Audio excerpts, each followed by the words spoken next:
Great.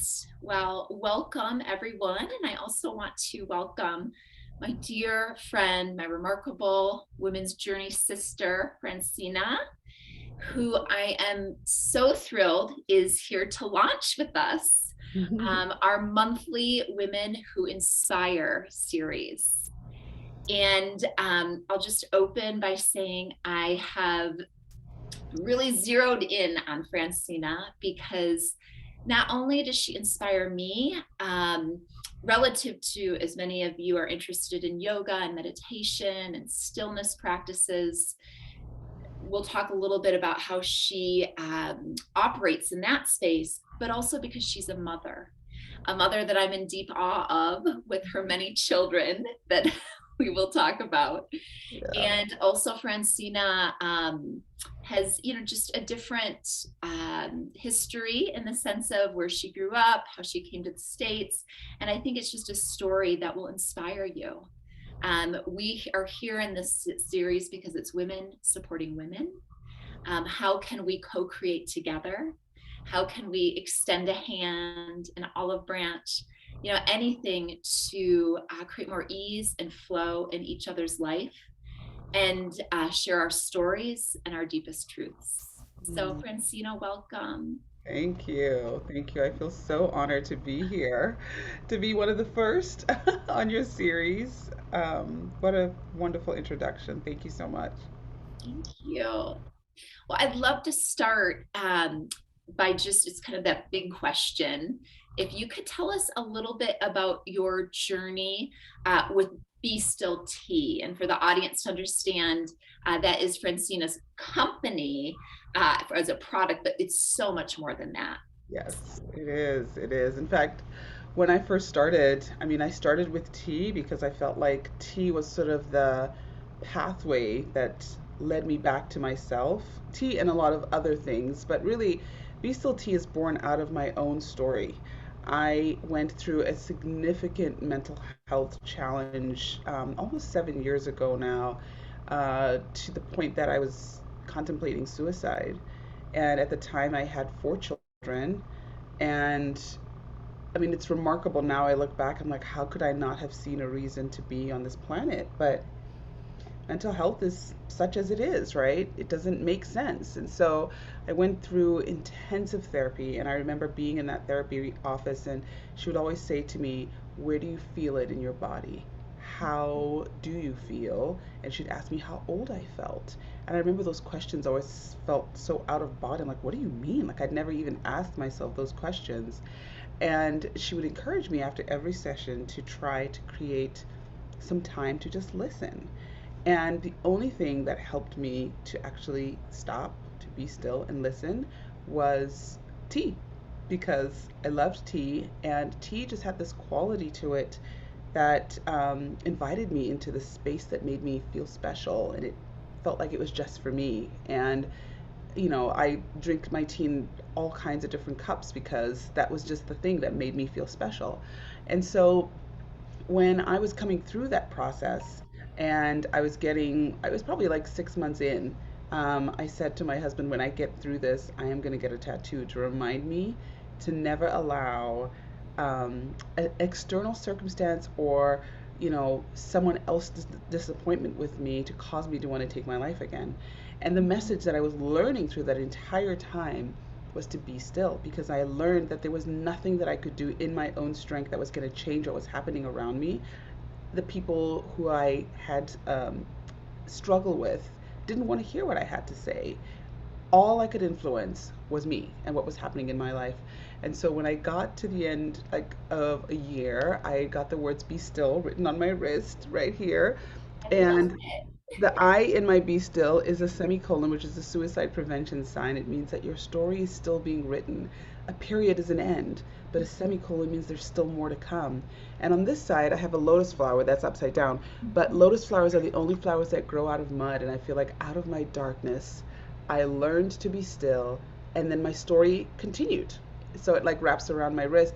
And when it came time for me to start the business itself, I remember telling my husband, I'm a physical therapist by training, so the body work is just, you know, really intuitive to me.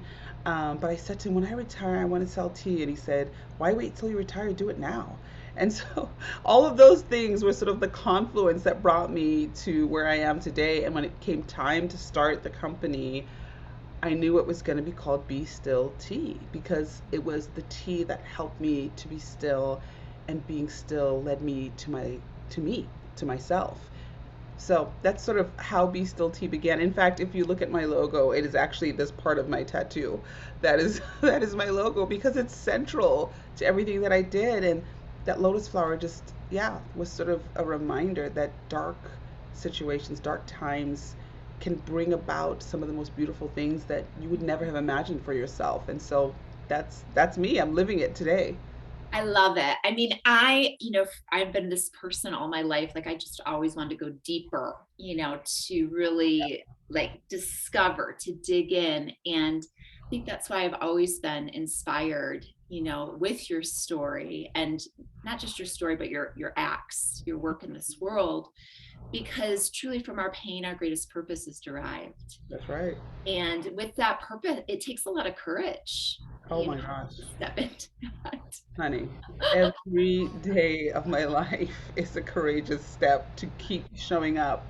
And really it's counterintuitive because I feel like the courageous thing that I face every day is to keep showing up for myself. Mm-hmm. Because if I am to fully live out my purpose, and for anyone else who's listening, if you were to fully live out your purpose, you cannot do it unless you are connected to yourself. And so showing up every day and having a stillness practice and checking in with myself is to make sure I'm still on the course that is meant for me and I've not adopted someone else's. Yes. I love that. I mean, I think, you probably heard, Francina, how I do these daily practices, these meditation gatherings.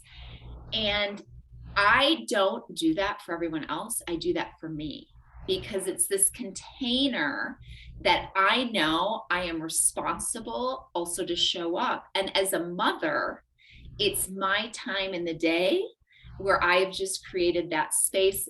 Others are totally open and available to participate if they're called to, but it is my commitment to myself. And Right? I believe commitment is the first step in happiness. Yeah, And when absolutely. we first commit to ourselves, these self-love practices, these ritualistic practices, then we're able to continue to give. Yeah, And that's absolutely. one thing I really want to talk about is your family, because I'm so in awe of all of that. I have just two children, Yeah. and I am just deeply inspired. And also, just to unpack a little bit, when you said your husband was like, why wouldn't you just do it now? He sounds like such a supportive man, in terms of your partnership. So I'd love for you just to give us a little bit of a preview of who your family is, a day in the life, how they support you with uh, what your Yeah. work in this world. Yeah. So, I mean, my husband is truly one of the greatest gifts of my life. Um, he was born in Poland, raised in Germany, and I was born and raised in Zimbabwe. And he came to Indianapolis, where I was going to school at the University of Indianapolis, and he was at a different university. And we actually met dancing salsa, Love if you can believe it. Like that's the hotbed of where all foreigners go to meet dancing salsa. Um, but yeah, that's how we met, and it was remarkable how we just knew. 2 weeks after he met me, he told me he was going to marry me, and he proposed a year after we started dating, and we got married like 6 months after that. So it was fast and furious. I'm a very decisive person, and and maybe some of it is like a tribute to the knowing. Like I feel very deeply in my body, and you can tell when things are aligned and when they're not. And I think this is an important point to bring up too, like for anyone who's like interested in doing anything that is sort of committed to their own life, to their own story, to their own practice. Stillness is a path back in to listen. And if it you. doesn't feel right, you just know. And a lot of times we talk ourselves out of it because of external factors. We think, well, but that's what the trend is, or this is what looks cool. Anyways, I knew it felt right. He's white, I'm black. Mhm. We, in the state that we met, I remember just like people would stare at us all the time. There was this sort of that taboo. And even though it was like in the 90s, well, actually, we met in the year 2000, but even then, it was still one of those like, oh, they don't belong together, right? But I knew what felt right for me. And so we got married and we had 3 weddings, which was so fun because we had a wedding in every country. We lived in America. We had a wedding here, one in Zimbabwe, one in Poland, and we have 5 children together. I always knew I wanted to have a big family. In fact, I remember I was as young as 10, and I would say if I could afford it, I wanted to have six. 5 is my limit now. I don't want to go for the number 6. My oldest daughter is 16. I have a 14-year-old, a 12-year-old, a 9-year-old, and a 4-year-old. Well, no, she just turned 5. She just turned 5. And she was sort of the unexpected bonus, talking about like trusting yourself and trusting what comes up for you. Sometimes you get like signs from the universe or from God, and you can talk yourself out of the thing that is going to be the biggest gift for you. Well, she came to our family through adoption. Whilst I was pregnant with my youngest at the time, my son, we just kept getting all these signs that we were supposed to adopt, and I fought it for the longest time because I was like, this doesn't look right. Mhm. Like, we have 4 children already. Why would we take another? We are so overwhelmed. And I was echoing the sounds of the environment that I lived in. Everybody was telling me, "You already have 4. Like, who has 4 children, right?" But that was that was part of my story. I was meant to be her mother. So Josie is the a final chapter in the children department for us. It's crazy, but they love me. They support me. My husband is, yeah, just remarkable. He really is such a gift. And my children, too. Like, I went through, and this, just a disclaimer, like, don't listen to this and think, oh my gosh, she's so amazing. Look, 2 weeks ago, I was in the kitchen saying, I think I'm going to quit. I just don't think I have it in me. And it was so incredible to hear every single one of my children say, Mom, you Oh, can't quit. You can't.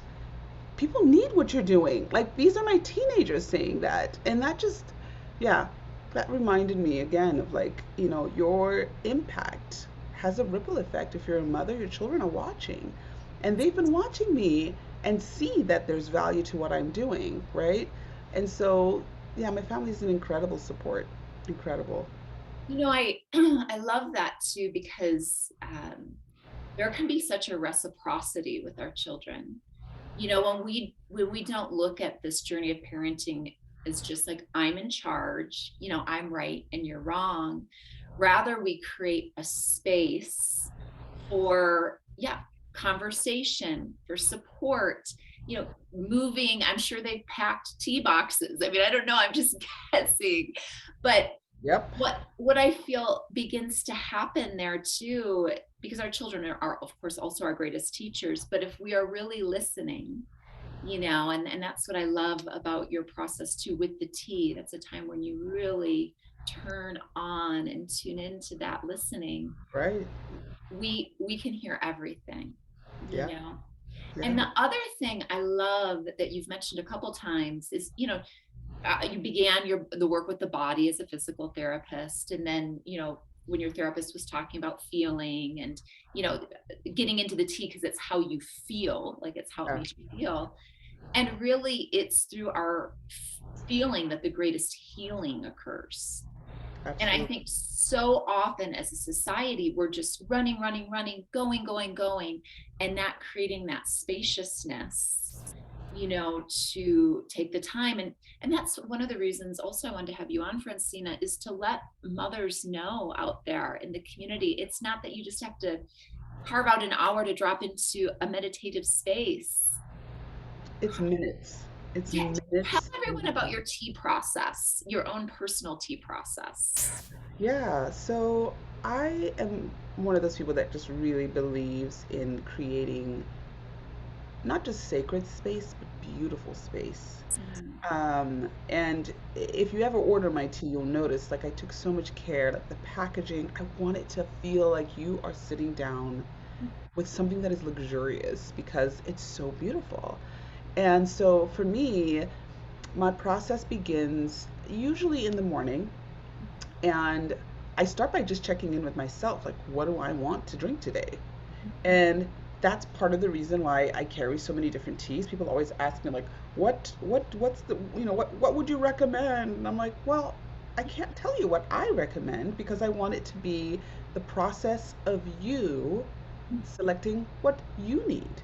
So I'm really drawn to green teas in the morning, and I love your green tea, actually. yeah. Yes, I love green teas in the morning. For some reason, I know there's an earthy component to them that just, and a freshness that just, yeah, that wakes me up in a way that attunes me to myself. I usually light a candle. The tea is selected. I select a cup. It's usually different every day because it's depending on how I feel. I brew my water. I have my journal next to me, and I have some devotions that I read, some meditation, like paperwork, not paperwork, like books that have like meditations in them.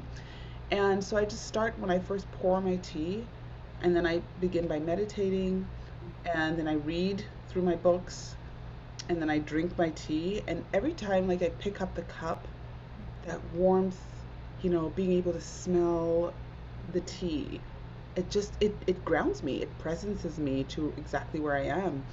And I meditate on the things I've read, and then I write. Usually write about, 2 to 3 pages in my journal of, some of it is stream of consciousness, but a lot of times it's just me processing how what I read is influencing a feeling in my body at the time, and how, my whatever's happening in my life, how that applies to what I've just read. And then when I finish, and all through it, I'm still drinking tea in between as I'm sort of reflecting and thinking and reflecting and feeling. And then I end with just meditating at the end of it, and I say prayers, and then I'm done. So that's sort of my process. And each day is different. Sometimes I don't have as much time. And all I would say for somebody who's feeling intimidated by this process, think of it from the start to the finish of a cup of tea is all the time you need. It doesn't take hours to do this, and you don't have to make it elaborate.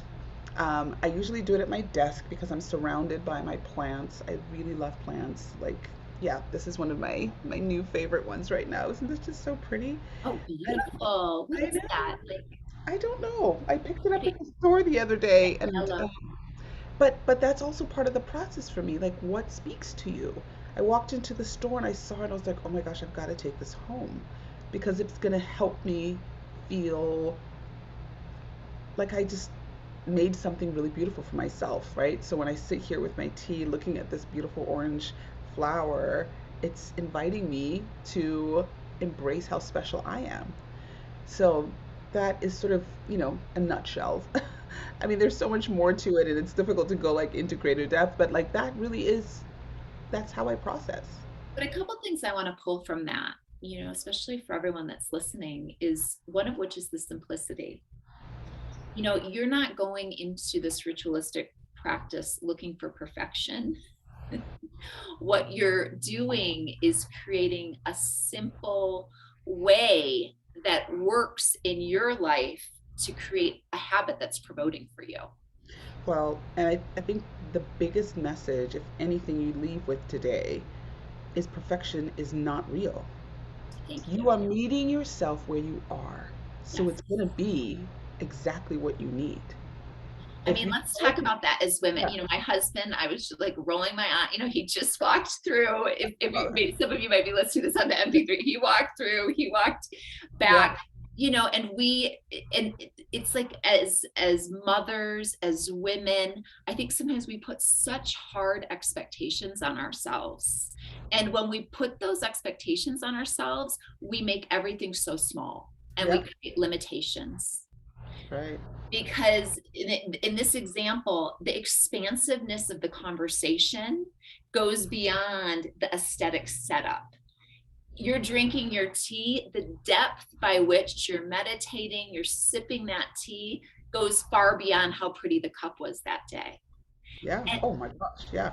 And that, but that's what we really need to remember, and I think need to inspire, Mhm. women Yeah. to find the things that feed them, that fuel them. Mhm. um And that they're right here. Like we yeah, oh actually know yes. them. They're at our fingertips, you know. We, and this is really the crux of why I got into this business. I know it's greater than the tea, Mm. but really, I want to help women, people, to learn that they already know the answers to the greatest questions they have in their lives. We're just not listening. And having a stillness practice is giving you access to yourself. When you stop to listen, when you stop to feel, you gain access to the greatest download that you need really for the day, where you are. If you sit there and all you can think about is how tired you are, damn it, you're tired. So Yes. what? What do you need to do? You can do something about that. How do I carve rest into this day? And then you go about to execute that for yourself. If you're sitting there and you're feeling all this anxiety, it's an opportunity to investigate. What is this anxiety about? What happened? And as stuff comes up for you, right there, you're gaining access to how do I take care of myself? Is this anxiety about me? Is it anxiety about someone else? Is it something I can influence? These are all questions that can come up in that process, right? And then you either put it to rest or you put action to it so the anxiety can diminish. Versus how we show up in the world carrying all this anxiety around, numbing ourselves, overeating, over TV, over everything, when Mhm. really, if we just sat down and realized, wow, anxiety is what's making me run from myself. I can come back. It's okay. I can deal with this. It's going to be okay. Oh my gosh, if there's someone missing in your life, it's probably you. That's just that is what I am hearing and feeling. And yeah, I'm just inspired too. I know there's a lot of moms listening, but you've got that daily commitment to yourself outside of, your business, the product. But that's also it. I think as entrepreneurs, remembering like our life is our message. This is all integrated into your Right. lifestyle. That's right. It is your daily practice is also part of the product that you're offering to the world, the Right. practice that you're offering to the world. It's all interwoven. And to me, that's also part of this gift society that we're continuing to journey, Yeah. um, and open up. Yes.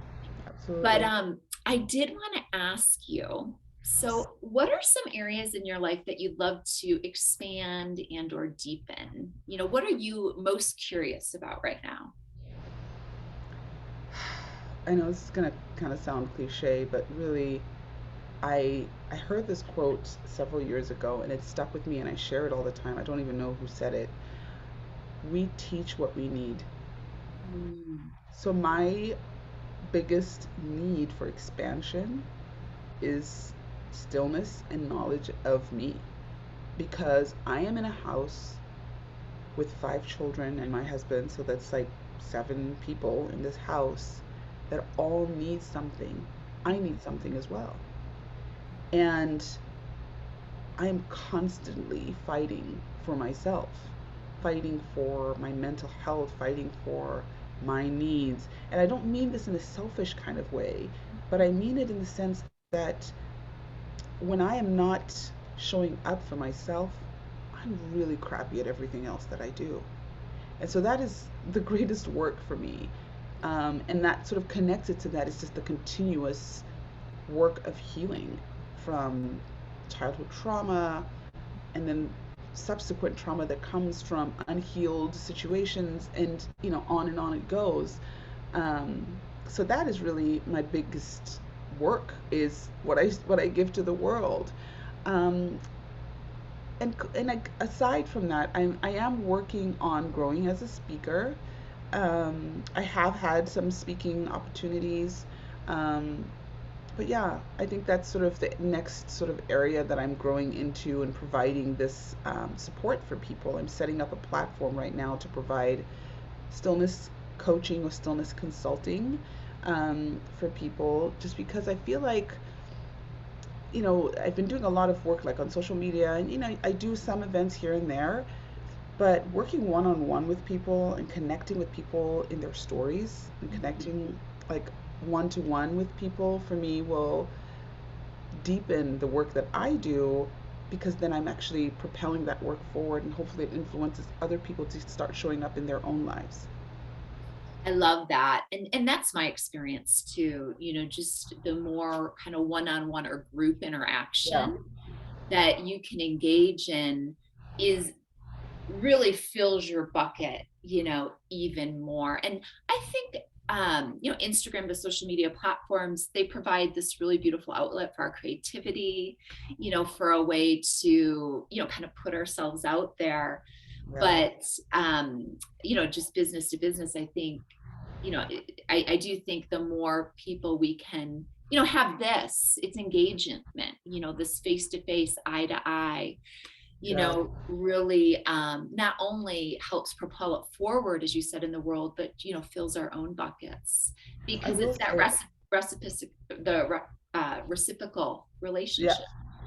I will say that most recently I have actually felt incredibly burnt out on social media, because the algorithm or whatever, right? Like, one week your posts are being viewed and then next week they're not. And then, it's just, yes, it's a helpful tool, Mhm. but it is not what is really going to propel me to the next level. I think it's a beautiful space for exploration to figure out. I know when I first started and where I am now is so different, right? And um, if I can just tap into the play component of it and just say, I'm having fun and this is an opportunity to share what I do in creative ways, great. It's becoming detrimental though when I'm beginning to tie how well my work is being perceived in the world by how well a post is being interacted with. You know what I mean? And I absolutely really, do. And to me, that's the downfall. yeah, And that's what we want to stay away from. And anyone who's listening right now, though, I will say, do check out Francina's Instagram, because it is so like colorful. Playful was such a great word, I think, to describe it, Francina. yeah, thank I you. mean, sometimes you can catch her and her, daughter, or really her family out there dancing, Yeah, so it's fun. And I do feel you really use that platform as a creative outlet, for yourself in relation to your business. And that inspires me, thank you. because I do know it takes time. But yeah, it's always, what is our evolutionary leap? Where do we need to go to next to take that leap forward? And I did want to ask, because women who inspire women, who have been your greatest teachers? Who are two women that have inspired you most? Mm. Brene Brown. Oh, I love her. Yeah, Oh, I read her book when I was going through my darkest time, The Gifts of Imperfection. My goodness, as a recovering perfectionist, that book set me free to be me. And I would just buy tons and tons of the book and I just give them away to people, because I was like, people don't know that imperfection is where it's actually at. Not in seeking perfection and not in trying to show up in the world as perfect, because no one really is. Um, that has been, yeah, her work has really healed me in so many ways. Um, Let me see. I mean, not necessarily, you know, another. I have other women, but I was going to share this. One of my greatest teachers mhm. has actually been my pain, which, I know Wow. it's not a woman and that's not the Well, question that you asked, but no, that's actually, that to me, yeah, yeah, that's so important for people to hear. it has, because I spent most of my life running from the pain. I Mhm. wanted to dissociate myself from anything that hurt or anything that was uncomfortable. And what stillness does, it gives you permission, or it gives you access or the capacity to lean into the discomfort. Lean into that pain, because there is a message there.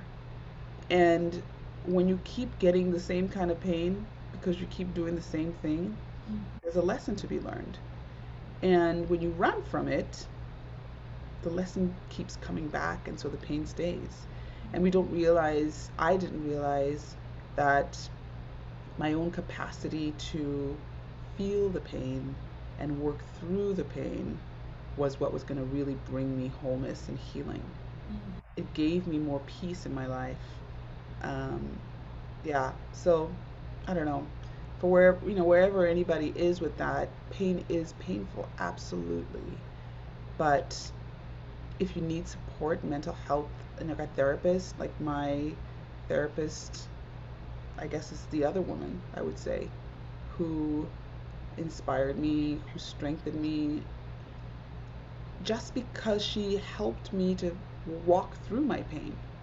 And I think that there's such a stigma in this world um, around mental health because it's associated with weakness.